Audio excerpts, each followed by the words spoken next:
What's up, everybody? We got a good one for you this week. We're coming to you from the Illinois S3DA state competition. We were up there in Springfield on Saturday and got to record. During that, we got to talk to the retiring coordinator, Steve Groom, and the incoming coordinator, Josh White, as well. So we talked about that. We also got into deer studies and a couple other things as well. I think you guys are going to enjoy the conversations, the interviews. So let's get into it on episode 151.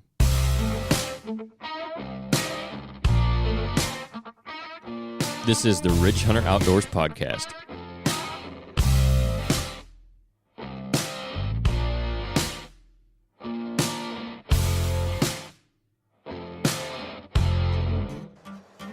All right, we're here at the Illinois S3DA State Indoor Shoot up at the Orr Building in Springfield, Illinois. Come up here last year to this shoot, and it looks like there's another good crowd this year, a lot of shooters. We just talked to one of our buddies who's got 2 shooters now, and there were 15 in his boys' age group, and I didn't ask about his girls' age group, but it sounded like they were both having good days after a little bit of trouble with one of them maybe, but they got that all figured out. There's tons of bow cases lined up over here, lots of jerseys, lots of kids shooting. It's really good to see this kind of thing. We talked about that before. Anytime we've talked to Steve, just what's going on with the S3DA, what they do. Getting kids into archery, teaching them the discipline of it, giving them something to do, especially for those kids that maybe aren't into the traditional sports and things like that. Gives them opportunities to find some kind of community and something to do extracurricular, and then even gives them opportunities for scholarships going to college and stuff. We've talked to enough college coaches now at these kind of events that kind of eye-opening how much money really is out there for shooters in the archery space. It kind of surprised me, the amount of scholarships that they're able to give out. And it's not all necessarily full scholarships, but anything helps, especially if you're talking about these junior colleges. The partial scholarships could go a long way towards education and kids getting to shoot while they're there. So it's a really good organization, really good event. We thank Steve for having us up here, and we're going to talk about a few different things today on this show while we're here, and then if we get any guests on, we'll have them on as well. But we're just going to kind of see how the rest of the day goes here. They're about halfway done shooting, or halfway done with the day. I think they're getting close to their final rounds of shooting, and then they'll do their podium stuff and scoring and things like that. So stick with us. We'll have some good conversation coming up here from the Illinois S3DA Indoor State Shoot. If you're like most hunters out there, at some point you've dreamed of having a piece of hunting ground to call your own. Maybe you finally decided to make those dreams a reality. If so, you need to talk to our guy, Rodney Hawkins. Rodney is a land specialist with Midwest Farm and Land. If you haven't heard of them, they aren't your average real estate company. While they do deal in traditional residential and commercial real estate, their specialty is recreational and farm ground.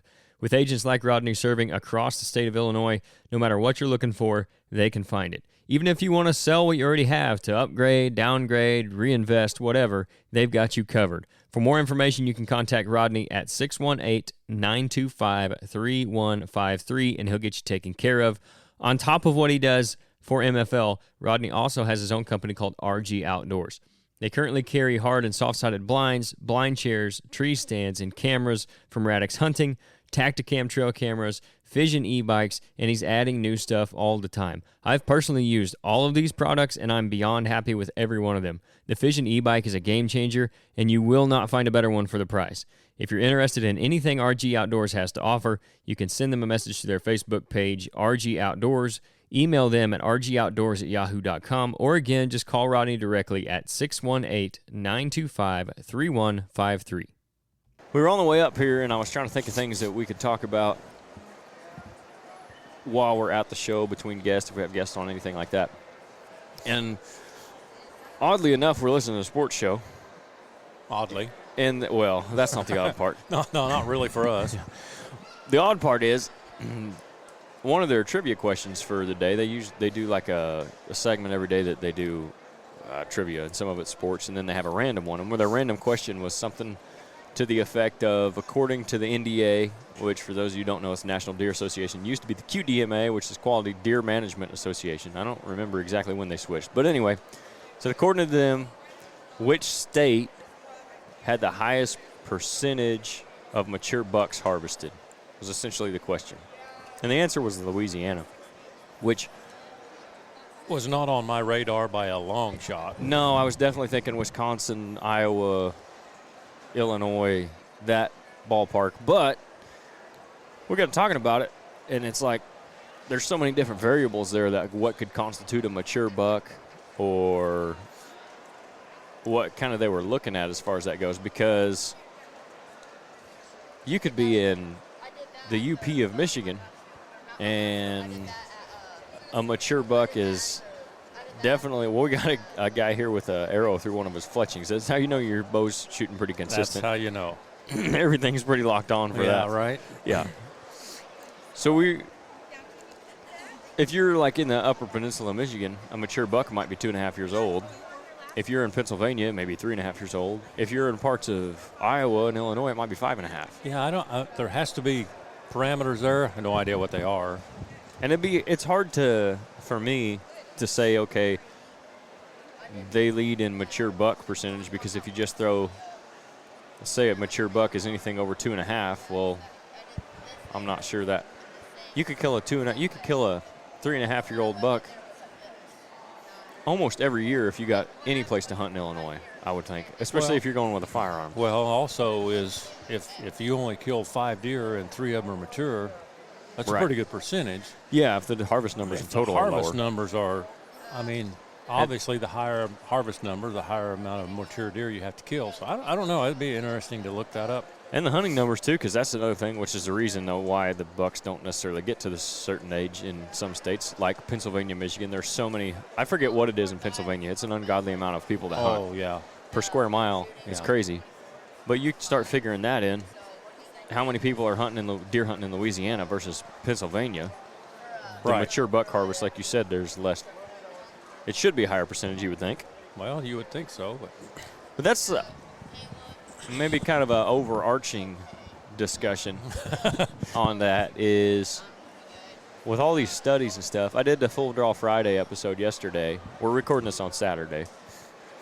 But I did it yesterday on a study that the MSU Deer Lab had published, and it was deer movement based on time of year and temperature. So, like, they were basically saying, does temperature really affect deer movement? Well, yes, obviously it does. What I took away from their chart was that the max number was 500 yards average per hour. And most of the year, it was probably average 300 yards per hour, what these bucks were moving in the daylight. really. So, but it goes back to these studies like the one we were just talking about. There's so many variables with wildlife, and it can change from, well, what deer herd are they studying? If they got those numbers from a deer herd in Louisiana or Mississippi, where they're at, or Texas or Oklahoma or Iowa, it's going to be different than what it would be on the complete other side of the country, or their range, I would think. Yeah, range, topography, weather. Mm-hmm. Well, that's, yeah. I mean, if you're talking about, because that study in particular was, like the low numbers was like 25 to 35 degrees or something like that. Okay. So if you're in Michigan, 25 to 35 degrees throughout the fall and winter, probably pretty common. If you're in South Texas, almost never. If you're in the upper UP, heck, that's like a spring day, Exactly. you know. So that in its own, it's just, to me, it's hard to gain a lot of information from those types of studies and put a lot of stock into them just because of all those things. That would take a pretty extensive study throughout a lot of the whitetail nation to be able to, in my mind, to come up with, I mean, unless you just default, okay, we are in X, and this is what we did here. So if you don't live in X, it's different. Right.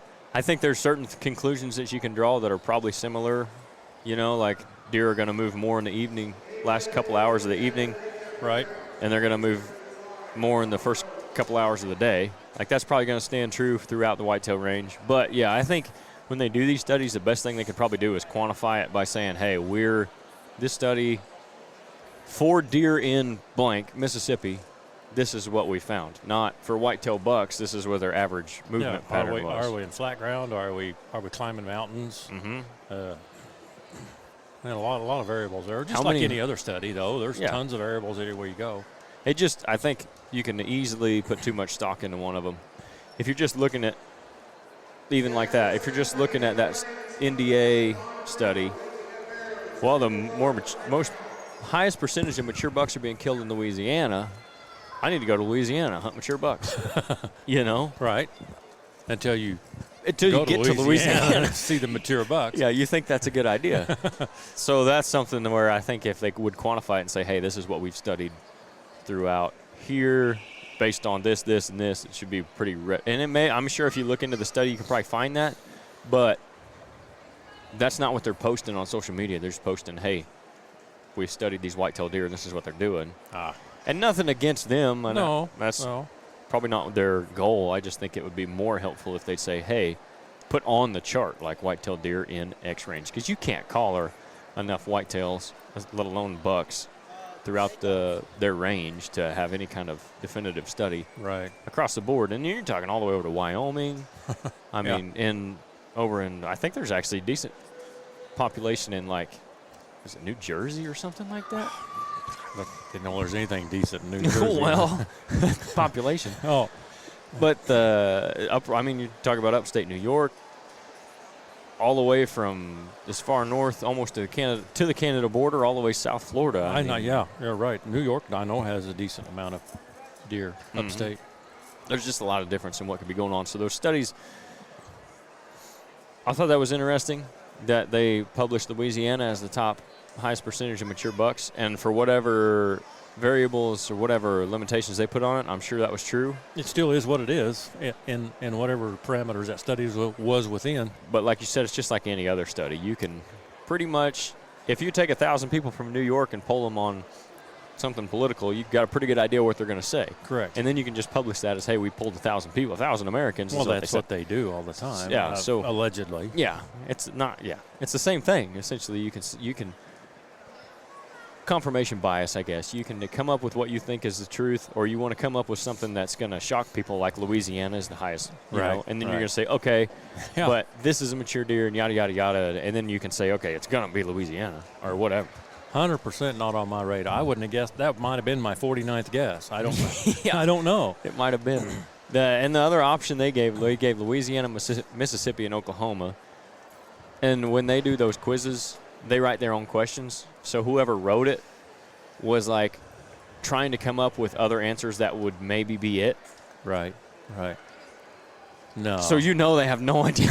Oklahoma would have been maybe my guess, but that's based a on stretch. those options. Yeah. Based on the but I'm looking at it from a hunter's standpoint and what I call a mature deer versus what maybe someone else does. Yeah. And you watch hunting shows and guys go to Kansas and Oklahoma to hunt, and you're killing some pretty nice deer out there. Kansas would probably be up there for me too, because there just seems to be a lot of mature deer out there. From not only just from TV shows, because if you watch TV, you're always going to see the mature deer. But we don't know the percentages of those that are being killed either. Right. Versus, so is it percentage of buck tags field? I would assume percentage of buck harvest that were mature. Right. That's what I would assume. And I've seen some NDA studies about that before in different states and nationwide, where they're saying, like, okay, this percentage of 2.5-plus-year-old deer. But even that's hard to figure out, because how do you know that deer's 2.5? Right. And if you're just basing it on antler measurements or eye to nose measurements, like that deer I killed this year that was 7.5, if you just base that off of antler, one of his eye to nose measurements was 6 inches. Yeah, which one? Yeah, the short one. The inside. Right. The inside turn. And his antlers would have told you he was maybe a 2.5 or 3-year-old deer if you just went off the base measurements, because he didn't have much mass, like 4.5 inches around. And he's as a 7.5-year-old deer, about as a good idea as you can have on one. Yeah, since Dusty had pictures for 7 years. Right. So 6 years, I guess. I don't know how you how you say, okay, they're killing this many, unless you're basing it off that, or they're just going off of the people who are sending in the jawbones, and this is out of all these deer that we got sent in. But I don't think they got that many. They get that many sent in, I can't imagine. And even that has some margin for error, just like everything else. Sure. So that might be the most accurate way to do it. But I think aside from that, if you're just trying to go on measurements and especially self-reported data. That'd be interesting to see what parameters they did have on that. Yeah, because how are you going to say a deer's 2.5-year-old just based on his antler measurement, his eye measurement? I'm not sure you can totally, obviously. Yeah. There are going to be some that's like, okay, he's got 7-inch bases and his eye to nose is 8 inches or 7.5, whatever. Then, yeah, he's probably a mature deer. Right. But even then you don't know, okay, is he 4.5, 5.5, 6.5? Right. So, right. I don't know. That's why I always take those studies with a grain of salt when I see them going around the internet, because they publish them and then you see them everywhere. Mm-hmm. It's like, okay, yeah, but. Right, but. Here's the numbers, but. Yeah. So, anyway, I wanted to talk about that after we heard that on the radio. I thought that was interesting. So, we're going to take a little break. They're getting ready to do some scoring, I think. You probably could hear them talking in the background a minute ago. I don't know if they're getting final scores right now from the last shoot. I'm not sure. I'm not sure. They're but it looks setting like more targets up, so. Yep, it looks like they're maybe getting ready to go to a different age group. I'm not 100% sure. We'll find out. Yeah, we'll find out. We'll come back after the break and talk to you guys about something else. Our partners at Flambeau Outdoors have some of the best solutions in the industry for your decoy and storage needs. They're focused on innovation that matters, and they build their products to last. They're probably most known for their whitetail, waterfowl, and turkey decoys, and that's for good reason. They've got a lot of quality options at great price points in each category. The Boss Buck is a personal favorite of mine in their whitetail line, and I've been throwing their Stormfront mallards in front of duck blinds for years now. Don't sleep on their storage solutions either, though. Whether it's fishing tackle, firearms, ammo, or archery equipment, they've got you covered. They just stepped up their archery storage game, too, with the new Formula bow case. It might just be the best bow case on the market. We've been using ours for several months now, and I'm continually impressed with the ease of use and security they provide. Make the most of your time outdoors with Flambeau. Realism that gets results. So are you ready for this to be over? Are you looking forward to being done? Bittersweet? A little bittersweet. Never thought I'd make it here, and I thought they'd have to drag me out. Yeah. Yep. So we got Steve on, Steve Groom. We've known each other for, I guess, a couple years now. I think we're going on 3 now. Going on 3. So you've been kind of running the Illinois S3DA since we met you. Kind of got hooked up on doing the podcast and stuff. And this is your last state shoot. Your last shoot? My last shoot, yes.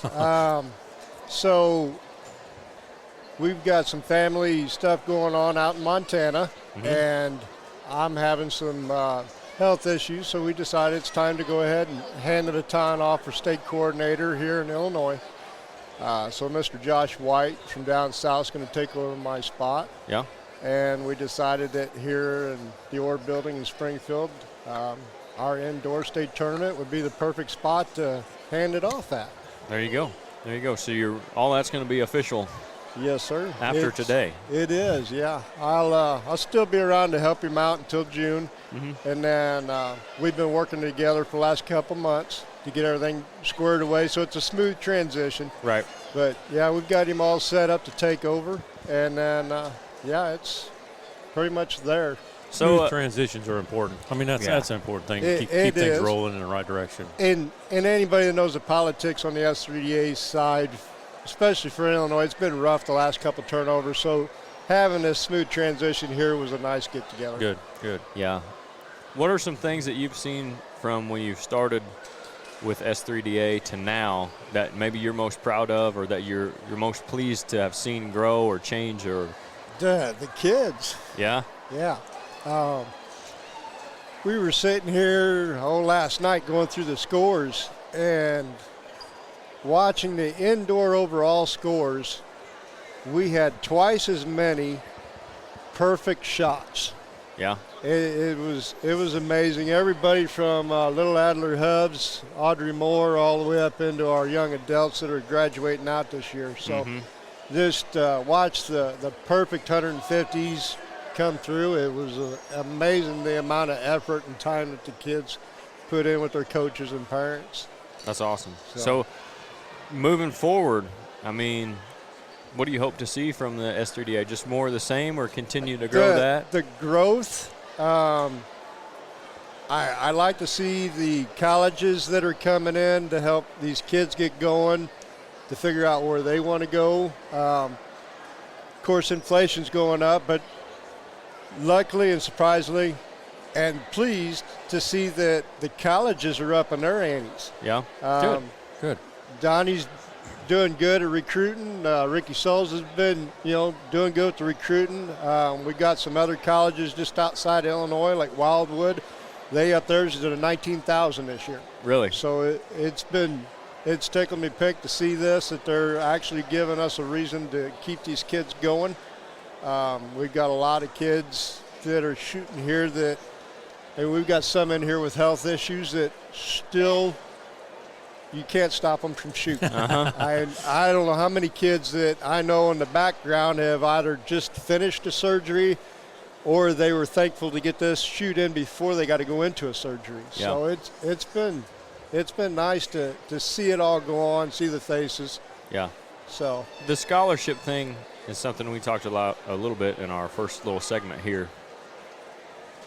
This is great for the kids because it gives them community. If they're not into the regular sports, it gives them something to do. But it's also a really good opportunity for them to get some school paid for. It is. That's something that really surprised me coming into this and first learning about it, was how much money was actually there.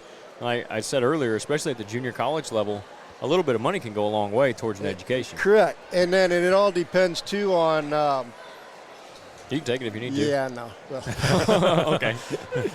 It all depends, too, on what the school is, the vocational, full right. college, full university. Some of these guys are offering credit hours. Some offering upfront pay. Right. Some even are offering full equipment and travel expenses and entry fees to the tournaments. Yeah. So it's a pretty good deal, I think, for these colleges to help keep these kids motivated. Yeah, definitely keeps them. I would say that holds some interest when they start getting into high school and they're getting into other things, and there's other opportunities for them. That probably helps. Does a little bit of a carrot in front of the horse kind of deal. It is, and it seems like too often we've got the horse behind the cart, and vice versa. Yeah, but no, and it's nice. It gives these kids a purpose. We've got them from all age range. We've got a bigger group at the age of 6 in here now, and that's good. Yeah, that's good. all the way through to they're graduating out of high school. We're looking at allowing a new discipline, but I don't see it taking off very well for those that want to shoot in the S3DA, but on a pro level. Mm-hmm. So we'll see how that plays out. Josh White's going to play around with that a little more and see how well that does, but not something we anticipate taking off running right away. Yeah. So that's basically adding a division. Is that what it would be? Yeah, so it'll add a division for the kids that want to go like ASA Pro, but still want to be able to shoot with us. Right. Right now, we don't allow the kids to be on a Pro ASA and then be in the S3DA. So it's going to close that little bridge. Okay. But like I said, right off the get-go, I don't see it taking off. Maybe down the road, there'll be more into it. Not that many youth here that are in the pro circuit ASA. Okay. What kind of age group are what does most of those the kids that look at that are probably anywhere from 12 up to 18. Young as 12, huh? Okay.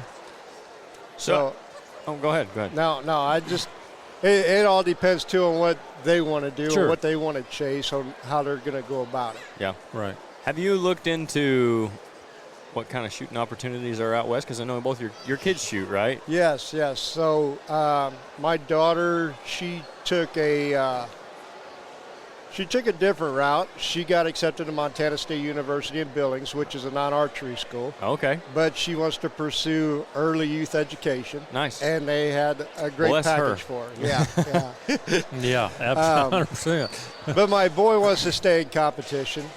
We do have S3DA in Montana, and Montana also has a youth archery division out there. Okay. So, yeah, it's out there, and they've been in touch with me, and I've told them, you give me a year or so to get in, get settled down. Maybe I'll jump in and help you out. But yeah, it's Jeremy Garst. He's out there. He takes care of the Montana S3DA. He does an awesome job out there. So, how many states is the S3DA in? Do you know offhand? 38 right now. 38 states. Yeah. Very cool. Yeah. Are most of those? So I mean, there's 12 that are not. Is that mostly like coastal? No, we're pretty much scattered throughout everywhere. Is it? We've even in Alaska. Yeah. There's 2 teams in Hawaii. Yeah. I don't know how they get to compete with everybody. Right. Parents got to have some pretty good airplanes for that. Yeah, no kidding. But it's interesting how spotty it is. Yeah. But even like here in Illinois, you run up the Indiana side from down south, cross over the 70 corridor, and then you run up the Mississippi side. Right. And we got dead zones on both corners there. And Yeah. so it hit and miss wherever you go. Yeah. It's good to hear that it is that spread out, though. I mean, that you're the represented in that many states. That's pretty cool. Yeah. No, we're getting there. Hopefully they keep growing. We get interest constantly. I don't know how some of them get my phone number, but yeah. Well, you put it out there on podcasts. Yeah, regionally famous. That's why. Yeah. No, but it's growing. I'd love to be able to see the program in all 50 states and keep going. Yeah. It gets kids off the street, gives them purpose, and then helps them further their education, and that's the whole goal pretty much. Very cool. Well, we know you're busy, and this is your last one, so we'll let you get off here. No, you got anything you want to leave the people with? Big shout out to Indiana Target Association, the Midwest Open for setting up, all my coaches and line judges and the parents. So, and thank you guys for Takes a taking us on village, the right? air. Takes a village, right? Yeah. Appreciate it. Thank you guys. All right. Yep. I do want to talk about some archery while we're here. Before we get into it, you guys did just hear from Stephen Groom, the retiring state coordinator here for Illinois. He's going out to Montana, like he said. Wish him the best of luck out there. We wish the best of luck to Josh White, who's going to be taking over here in Illinois. I'm sure we'll get to talk to him at some point, if not today. We'll talk to him down the road about everything he's got planned for S3DA. But Steve did just stop by in the break here, and he was showing us some of the scholarships, some of the money that's being given away today. There were at least 50 papers he had in his hand. Unreal. From anywhere from $1,000 up to $19,000. And what he told me was they can use those as bargaining chips, too, as they go up to colleges, and they can say, hey, here's what I already have. How much can you add to this? Yeah. Or I can come to your team and shoot for less money than somebody else because I already have this kind of money. You know, so that's really cool to see that and give just more opportunity for the kids to go get a higher education. And hopefully they use that wisely and continue their archery career as well. I had no idea. Yeah, I didn't either. None. I'm not even close. But that's something that I kind of want to talk about is the archery kind of as a whole from when you kind of got into it back in the late 80s up to now, and not necessarily just like archery hunting, because we talked about that before in different podcasts, and not necessarily just the history of archery, but just some changes maybe you've seen in the sport of it and people's interest in it, how it's grown, and then like equipment too, because that's obviously considerably different than it was back then. So there was a pretty good amount of guys that would shoot outdoor 3Ds, at least in our area. But probably as far as the sport of it goes, there was some indoor shooting, but not a lot. You had to have, I don't want to say you had to have money to do that, but you had to have some really cool equipment to be able to compete indoor targets. And not everybody had the extra spending cash to afford the equipment that you needed to do that then, or the people that I knew didn't. Right. And that's probably the biggest change that I've seen is, and I think it's a great thing. I think it's a wonderful for the kids and the adults alike. But the amount of money that people are willing to spend on archery now versus 35 years ago is astonishing. You know, the arrows, the bows now, the technology that's went into that stuff. Here's something else too, though. Like at that time, you would have had to probably spend considerably more money, at least comparatively, to get really good equipment to shoot something like this and be competitive. Whereas now, I would think the entry-level equipment is better than what the entry-level equipment would have been back then. Oh, no question. No question. The entry-level equipment was entry-level equipment. And you had, you know, they didn't have carbon arrows back then. They were aluminum, but they were different entry-level aluminums versus the arrows that you shot competition with. Right. And even the 3D circuits, then you had probably 8 out of 10 people were shooting a bow hunter class. Right. You had that occasional guy that had the money to compete. Yeah. Yeah. And they had the fancier bows and the higher priced arrows and the machine tips and all the stuff that nobody had, and we didn't sell that many in the shop. Right. People weren't buying that. And that's the biggest change I've seen is the guys that were doing archery back then were doing it because they loved to hunt. Right. And I think you have, as far as archery goes, you have just as many people now doing it for the sport as you are the hunting part of it, if that makes sense. Yeah, I think that's probably a lot to do with why you're talking about 3D shoots. There's actually less of that probably now, especially in our area. Than there used to be. Yeah. But it is probably because guys were doing that because it was like hunting and they were getting ready for the hunting season. Whereas now they're doing more of the indoor stuff as a sport, as the competition, not necessarily for getting ready for the hunting season or anything like that. And it's good, but you're using such different equipment unless you're in like a hunter class to shoot this. The mechanics of shooting a bow are the same across the board.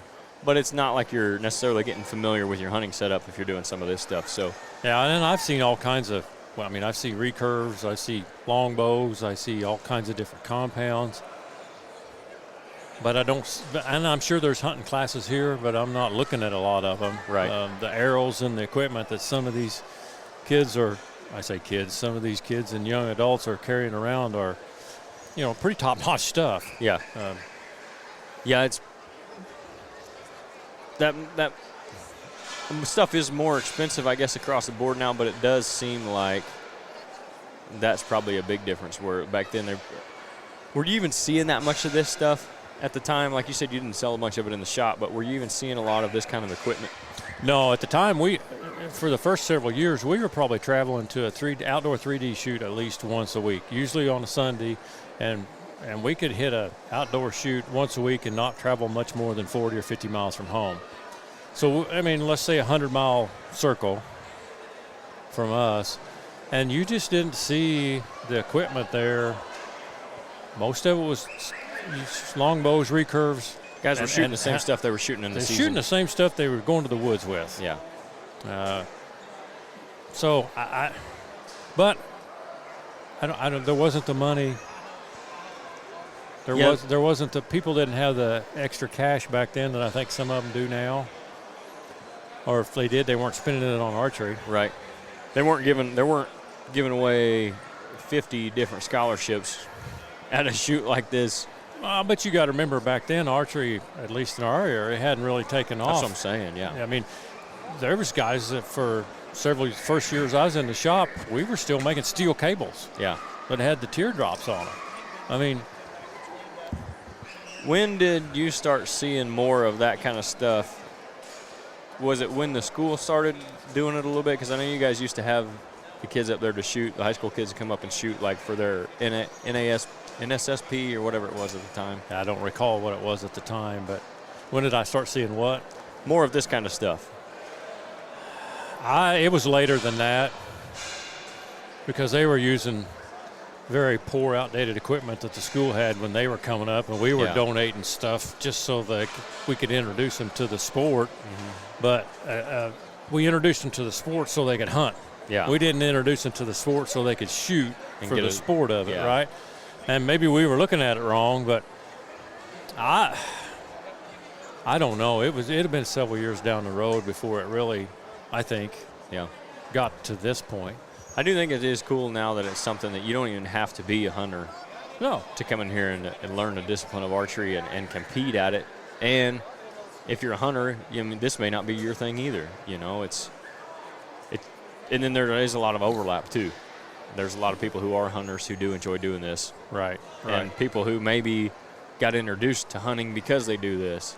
You know, maybe they get here and they see somebody's camouflage and start asking questions about it. So I do think there's a lot of overlap there. It's good for both parties, and just overall it's a good thing, and I hope that it keeps growing like Steve was saying, and it just keeps getting bigger, and there are more opportunities, because not everybody's in a financial position where they can, if we're talking about going to school, where they can go to the school they want to go to maybe.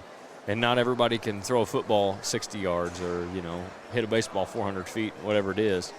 Right. They're not always going to be the most athletically gifted. They're not, and you can't do that stuff coming off of surgery, right? Coming off of surgery, you know, that's a fact. or right before you go to one. That's a fact. This is something that is super accessible to all kids, ages, shapes, and sizes, whatever.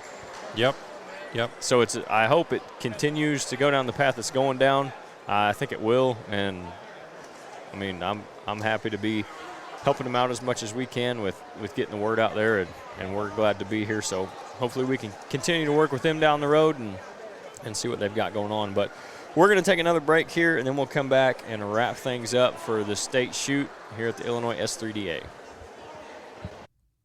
Hey, everybody. Thanks for listening to another episode of the Ridge Hunter Outdoors podcast. If you've made it to this point, hopefully you're enjoying the show. And if you are, go over to our Facebook page and our Instagram. Give us a follow. It's Ridge Hunter Outdoors. We also have a private Facebook group. That's Ridge Hunter Nation. You can go over there and answer a couple questions. And if you're a regular listener of the podcast or you watch any of our shows on YouTube or Carbon TV, you get in that group and just use it as your normal hunting group. Share your success, your failures, pictures, whatever you got. And we'll also give you some extra content in there. I'll ask questions on that, maybe do some surveys occasionally. And we'll also give you guys the opportunity to ask questions for any of our guests that we might have coming on, if we have them lined up in time and that's available. You'll find that at Ridge Hunter Nation. That's on Facebook. Our website is ridgehunteroutdoors.com. That's where you're going to see our scent line, Ridge Hunter Scents, our buck tarsal spray, doe tarsal spray, and our calming spray. All of our apparel is available on the website, and our food plot seed, when it is in stock, is available on the website too. If you want any of that stuff, make sure you use our discount code RHOPOD or Full Draw, all caps on either of those, no space, and you get 10% off your entire order. We also have our entire catalog of podcasts on the website, and our video series are available on there as well. If you're listening on Apple Podcasts or Spotify or any other audio platform, give us a like, follow, subscribe, whatever it lets you do, and that'll let you guys know when our episodes come out. They're not always as consistent as we want them to be, but we try to shoot for Monday and Friday. Sometimes it gets on a Tuesday or a Saturday maybe for an episode, and that way you'll know when they come out. It also really helps us without costing you anything. If you're listening to this on YouTube, hopefully you're already subscribed to the channel. If you're not, make sure you do that. If you're not listening to this on YouTube and you're not subscribed, make sure you go over there and do that at Ridge Hunter Outdoors, just like everything else. That's where you'll find our fall pursuit show, spring strutting, all of our off-season vlogs will be on there, and much more. If you guys see a video or listening to a podcast on there and you're enjoying it, just drop us a comment. Hey, good show. Really enjoyed it. Something simple. Give the video a like. That really, really helps us out. And again, it doesn't take much of your time at all. You can also find Fall Pursuit on Carbon TV, and Spring Strutting will be on there this spring as well. So make sure you go over to Carbon TV. They have a lot of great shows to offer, and ours will be on there also. Thanks for listening, guys. We really appreciate you tuning in when you do. Now let's get back to the episode. Okay, so we got Josh on, the man we were talking about earlier. We were saying good things. Of course. Fixing to take over as the state coordinator in Illinois, correct? After today? Actually, so we have indoor nationals in Owensboro, so officially it'd be March, March 3rd. But So in about a month. Yep, about a month. So. Nice. We were talking to Steve about some things he's seen since he's been here, he said one of the things that he's maybe most proud of or has been happiest to see is just the growth in the kids as shooters and stuff like that. And I wanted to get your thoughts on where you see S3DA moving forwards and like maybe some goals that you have. Yeah, so Steve has done an excellent job with the program since he's took over, and it is growing really fast. The youth, or not the youth, the junior Eagles, so the little guys on the 10-yard line, that group is really blowing up, and what I'm really excited about is, so it's not just compens, right? We're starting to see some barebow guys that you don't see, Right. And for me, I'm from Hamilton County, right? So we shoot a lot of compound, like barebow's not. But it's exciting to see that, right? And, I want to see that continue to grow. And what I want to see is there's kind of this distance gap from the north to the south. It's almost like a north-south thing almost. I'd like to close that gap and make a continuous run. Sure. There's a lot of stuff in our area that still, I feel, has a big void because we're, like, really concentrated in areas in the south. Yeah, right. Yeah, so like for me it's unfortunate that Wayne County even doesn't, like we're neighboring counties, right? I'm Hamilton, you guys are Wayne. Right. We're neighboring counties. You talk about El Dorado, Mount Vernon, Benton. There's a lot of big cities that don't have nothing, right? And I think, so my goal is to try to, fill in some of these voids that it's kind of got this weird outline and connect it to. Yeah. Yeah, that would be, I think, big for growth. Like you said, even right there close to home, you can start there and start. There's a lot of untapped potential there, I would think. Yeah. I know, and there's some of them towns that one time had a smaller club, but I think we need to go back to them and see, that's been a long time ago. But I know up here, Steve's done some real good work. He's brought a couple teams on this year. And depending on how those turn out, right, there's a couple other schools that are really close to those. They're like, hey, if it goes good, we're coming on, right? So, cool. So we got some really good potential up here. So I'm going to need some help up here, right? Yeah. But we got some guys that are willing to help and put boots on the ground and grow the program. So awesome. So what are some things that you've kind of picked up or learned as a coach while you've been coaching? How long have you been coaching? I guess I've been coaching for 4 years. My kid started shooting in 19, and then we had the messed up COVID year. Yeah. And then I was assistant coach, and then I've been head coach for 3 years, regional for a year and some change, and then now I'll be state coordinator. It's really fascinating to see these kids grow, though, like especially when you get them down here, and then you can watch them grow, right? Right. So my boy started. He's a junior this year, right? And to watch him and I got 2 girls that also shoot. One's an Eagle and one's a youth pins female. And it just I'll never forget, like my middle daughter Adeline. I had to beg her for 2 weeks to throw 1 arrow, right? So Yep. and now you can't stop her, right? Cool. So, that's cool. So it's really cool to just see those kids go from that transition, like, oh well, I'm not doing that, and then all of a sudden, boom, there they go, right? Right. And what is also really cool is you took a kid that starts out slow, and then all of a sudden one day it just clicks, and then they're just throwing darts, right? Yep. So it's super cool to see that. Yeah. So I was going to ask you what got your kids into archery, but I guess the old man was part of it? Or? Yeah. Well, I guess I've been bow hunting since I was 14, so about 6 years. And I got frustrated with it for a few years, and I quit, and then I made it a goal, right? And then, of course, that's what they knew, right? Dad's outside shooting his bow. So. Okay. And then a couple good friends of mine, Donnie Millenbein. Right. You know, Donnie. He approached me one year. He's like, hey, you got kids, you want to shoot? And I'm like, sure, we'll shoot, and of course my boy was all about it, and then as the girls got older, you kind of coaxed me. Like I said, it took her 2 weeks to shoot her first arrow, and then after that, she set sail. And the little one, she just kind of done it by default, right? The older 2 were shooting, so she's like. But you think a local coach probably had as much to do with that as anything as getting your kids in? Donnie? Yeah, sure, Donnie. Donnie was the big one, right? Donnie reached out to us. Yeah. Donnie, Is that your fan shooters? club. Yeah. Yeah, that's some of my shooters. Okay. Yeah. One of them is my daughter. Giving the big wave from across the room here. Yeah. But yeah, Donnie was the big push for me. Yeah, I mean, I guess had he not reached out to me, I wouldn't be standing here today. Right, so. right. There you go. That's cool. So we'll let you get out of here because I know you're busy. What's something you want to leave everybody with? going forwards with the S3DA and everything like that? Come on out and see us for 3D. It's right around the corner. We're starting April 5th. April 5th. Wow. At Wren Lake. Nice. So Nice. that'll be our first shoot. So we're going to do, we'll swing right into 3D, and then we'll kind of salt in some outdoor target, and we'll finish up middle of June, July. So We've been on that 3D course. That is. Yeah. yeah, it's a super nice course. That's Props to nice. Wren Lake. Yeah, absolutely. Yeah. Yeah. All right, man. Well, we'll let you get out of here. All right, I Thank appreciate you guys' time. Absolutely.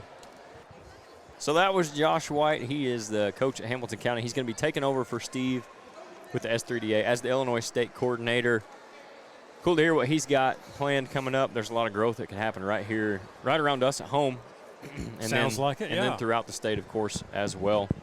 And big shout out to everybody with the S3DA for having us up here.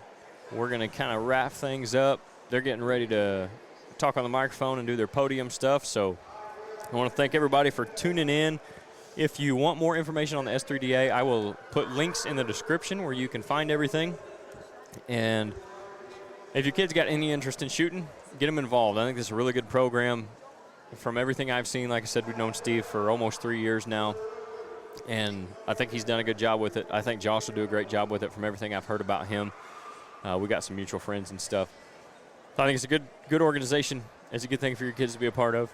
If you got some that are interested, definitely look it up, check it out.